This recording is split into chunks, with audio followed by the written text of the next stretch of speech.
Chapter 13. Poetic Justice. Angelita Dallas was dismayed by her friend's betrayal. Detective Kelly knew about her entire drug organization, and he had given her an ultimatum that she could not refuse. Angelita knew that her best option was to leave the country immediately. After she had submitted her job resignation by email that morning, she placed her cell phone in silent mode. Angelita could not be distracted by her boss asking why she decided to quit her job with such short notice. She knew she'd be getting a flurry of emails, calls, messages, and even a surprise visit to her home soon, out of concern, anger, or just pure curiosity from others. Angelita knew why she needed to hurry. She went into the top drawer of her small safe she kept in her closet. Inside, she kept all her real jewelry, her registered concealed weapon, and all her important papers, including her birth certificate, deed to her home, and passport. Her weapon of choice was something she didn't really look at with satisfaction, as she stared but for a moment at the hot pink .22 caliber gun. Still, she quickly picked it up, packed it with the rest of the stuff, and was on her way. Next, Angelita went to her bank to withdraw $9,000 from her account for travel money, and the rest of her checking and saving accounts funds were wire transferred to her bank in the Bahamas. She made sure to withdraw only $9,000 to avoid security check problems at the airport. Angelita knew that carrying more than $10,000 while traveling in the United States would require filling out additional forms by the customs officials, and that situation had to be avoided at all costs. Angelita returned home, and she rapidly packed 3 large bags with hidden compartments that she used to hide the money she had just taken out of the bank. She also kept sizable amounts of funds in her house for just-in-case instances like this one. Overall, she had over $200,000 now stored in her luggage with her clothing. It wasn't the best way to hide the money, but it was the best she can do on such short notice. Each second that passed, Angelita grew more concerned and more suspicious. She looked outside her home's window to see if anyone unfamiliar was parked outside. Angelita couldn't be too obvious either. Once she determined that her neighborhood was safe from any unwanted eyes, she rushed to place her luggage into the car. She turned on her car ignition and started to drive out of her driveway. When Angelita looked in her rear mirror, she noticed several police cars speeding in her direction. Angelita pressed her car pedal hard and tried to speed away from the police. However, before she could make a turn onto the street that led out of her neighborhood, her car was struck by an oncoming vehicle. Not wearing her seatbelt while driving, Angelita was ejected from her vehicle. She landed on the pavement along with bits of glass from her car's windshield and pieces of the car. Her great escape plan was over. High-pitched sounds engulfed her ears from sirens as a few figures tried to talk to her. It took her a while to come back to her senses before she was able to realize what had happened. A high-pitched ringing sound was still in her ears, not letting her concentrate on what anyone was saying to her. Angelita Dallas had received a moderate number of injuries from the car crash. However, she would survive. In a daze, Angelita quickly rose to her feet, but she was informed to lay down until help arrived. The paramedics arrived on the scene and placed Angelita on a medical stretcher. She was stunned and confused. Her head was thumping, and she developed a severe headache that seemed to take over her whole body. However, before the medics could put Angelita in the ambulance, the police officer arrived. The paramedics stopped in their tracks as they saw the officer monitoring them to stop as she reached into his jacket and pulled out his badge. It was a certain detective that had arrived, and despite the protests of the paramedics, he was taking over the situation. Detective Kelly smiled as he read Angelita's Miranda rights to her, not a sliver of concern on his face at the woman who was bleeding and concussed. You have the right to remain silent. Anything you say can and will be used against you in a court of law. You have the right to an attorney. If you cannot afford an attorney, one will be provided for you. Do you understand the rights I have just spoken to you? With these rights in mind, do you wish to speak to me? Angelita could barely put the words together, let alone realize who had just come up to her. In her mind, it was still a puzzle that was yet to be solved. What? Who are you? I need to go to the hospital, please, she said, looking confused and bewildered. Detective Kelly grinned. Oh, you are going to the hospital and then to jail, he said as he pointed to the paramedics, who loaded the woman onto the back of the ambulance.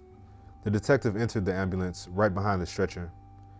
Detective Kelly cuffed Angelita to the stretcher. He also left his car at the accident scene. and had decided to accompany the paramedics and Angelita to the hospital. The detective had ordered both paramedics to the front of the ambulance. While one paramedic was driving, the other contacted the hospital. However, he had a look of concern for Angelita, and he was constantly looking at the detective's interaction with her. We've been following you all day. Detective Kelly said to Angelita, who was slowly realizing her position and her situation. Even in her current state, she was becoming visibly nervous by the second. We know about a wire transfer of funds, and we have found a large amount of money in your luggage. You are one stupid black bitch. All you had to do was pay for protection, and your organization would have still been running smoothly. However, that option is now voided. Angelita Dallas, you will be charged with the Racketeering, Influence, and Corrupt Organizations Act. Angelita started to cry, both out of pain and out of dejection. A RICO charge for me? I'm not a big kingpin drug dealer. I work 5 days a week. Please do not charge me. This is my first offense. I have never been in trouble before. Can you show some mercy, detective? I was scared. That's the only reason I tried to leave. Please listen to me. Pled Angelita. The detective laughed. Girl, you are looking at 20 years in prison, minimally, and a fine of $250,000. We will not be cutting any deals with you either. I am going to make an example out of you, bitch. You people are forgetting who really runs this damn town.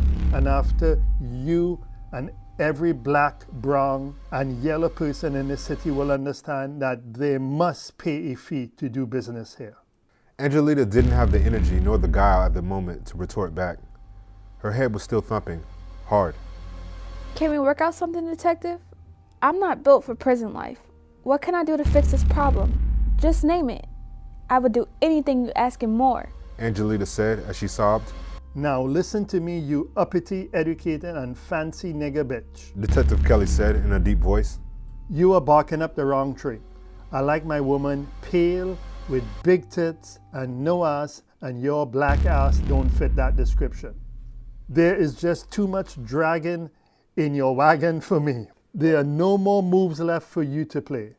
Now I hope those cuffs fit you nicely while you're lying on that stretcher, stated Detective Kelly. Finally, the ambulance stopped. They had arrived at the hospital. Angelita Dallas was handcuffed to her hospital bed for 2 weeks as she healed from her wounds. She used this time to establish and defend her criminal case with her lawyer. Angelita's lawyer tried several times to get her a plea deal. However, no deal was made. Eventually, Angelita's trial was on the local news and surrounding areas daily. Knowledge of her drug organization was now common knowledge to all. Each one of her drug organization's members testified against her for lesser sentences. Angelita now realized that she would have to face the RICO charges alone. It only took a jury of her peers 3 days to deliberate and make their decision. Although the drugs she sold were not large kilos of cocaine or heroin, the fact that oxycodone and Percocet pills were legal and sold to children held just as much weight in the jurors' opinion. Angelita Dallas was sentenced to 25 years to life for her role in the drug organization. Once Angelita was transferred from jail to federal prison, she realized the severity of her situation. Her world as she knew it was over. No longer could she go on lavish vacations, wear expensive clothes, eat at expensive restaurants, or feel the touch of a man. The female prisoners there were cunning and vicious. Trouble started for Angelita on her second night at the facility. 2 large women approached her asking for a cigarette. Hi, pretty bitch. Does your fine ass have a cigarette? The first one said, striding towards her, not stopping as Angelita started to back away. Do not talk to my new bitch like that, Amelia. The second woman, just as large, interrupted her. You know I always keep a pretty bitch by my side.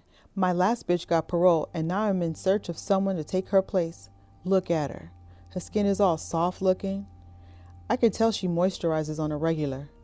Pretty face, thick waist. I think this little red bone bitch will do fine. Angelita was used to being the boss, used to having her way. Even in prison, she had yet to let go of her pride. I do not have any fucking cigarettes. Now leave me the fuck alone. She shouted. Who does this bitch think she's talking to? The first one asked the other, smiling. Bitch, Bring your ass on here now and give me some sugar. I want to taste those lips that are quick to talk shit to me. Now come here. The large woman grabbed Angelita by her hair and punched her in the face. The other large woman started kicking Angelita in the face and stomach. Angelita screamed for help. However, no one came to her rescue. Other inmates watched in awe as the large woman beat Angelita unconscious. Correctional officers eventually stopped the attack. However, Angelita needed immediate medical attention. The two large women were placed in solitary confinement for 3 months for their role in their deadly and almost fatal attack on a fellow inmate. While in the medical ward, Angelita was prescribed oxycodone for pain. She quickly realized that it was easier to cope with prison life if she was intoxicated. The same pills she once sold were the ones she used to ease her pain. Funny, wasn't it? Weeks went by and Angelita had healed bruises on her torso and 2 small scars on her face. One on the left side of her jaw and the other to the crease of her right eyelid. Once she was fully healed from her wounds, Angelita was allowed into the general population again with the other prisoners. She stayed to herself mostly to avoid any new physical attacks. Angelita was not happy about what had happened to her face at all. In her mind, she did not understand what she said or did to provoke the 2 big bitches to attack her. Her first days back into general population weren't so bad. However, within days, the 2 large women were back into the general population as well. The 2 quickly noticed Angelita to be alone, so they walked coordinated towards her location. There's my baby. Hey there, pretty lips. The second of the 2 had spoken first this time. Girl, I was thinking about you the entire time I was in solitary confinement. Just the thought of you eating my pussy kept me awake all night. I couldn't wait to get out and see your face, boo. Just talking about what you're going to do for me makes me tingle down there. Oh shit, now my wet dreams will become reality. Hold up, I dreamed about that pretty bitch too. The first one answered back. I want some of that pussy for myself. Come on now, you gotta share. Those juicy lips look like they can satisfy both of us. Can't they, pretty lips? Asked the large woman. Angelita Dallas was prepared this time for the large woman to attack and quickly pulled out a homemade weapon. When the time came, she swiftly reacted. She lunged forward and cut one of the large women in the face and tried to stab the other with one continuous motion. However, the second large woman dodged her attack and quickly had Angelita in a chokehold. Unable to breathe, Angelita dropped her homemade knife and she was quickly dragged into a janitor's closet where the inmates stored all the cleaning supplies. Again, there were no guards around to witness this encounter. One of the large women held her down while the other gagged her mouth shut with a dirty hand towel taken from a rag bucket in the closet. The woman pulled down her pants and sodomized her with a mop handle. Angelita squealed in agony while this act of violence was happening. Once the women were done, they threw a bottle of oxycodone towards Angelita and left the janitor's closet. Angelita cried in agony while balled up in the fetal position from the assault. She passed out momentarily and awoke from the pain within seconds. Not knowing where they came from, she grabbed the bottle and swallowed 3 pills to numb her pain. She even thought about overdosing.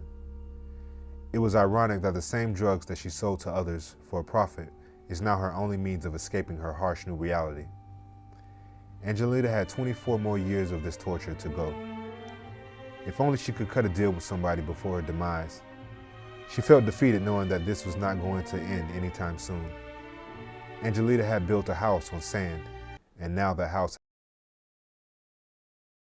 Thank you so much for hanging out with us. If you had fun or picked up anything from this episode, please assist us by hitting the like, subscribe, and notification buttons. You can also comment and share our content. These small things really help our channel and mean a lot to us. Also, special thanks to our Patreon supporters. You guys are the heartbeat of this channel, and we can't thank you enough for being so generous. If you would like to join our Patreon community, please click on the link below. You can contribute as little as $5 per month. You can get all kinds of perks. You can even buy merchandise of your favorite characters at our shop store. Click on the link provided below. That's going to do it for now. Until next time, remember you are cherished by us. So be kind and know that we consider you as family.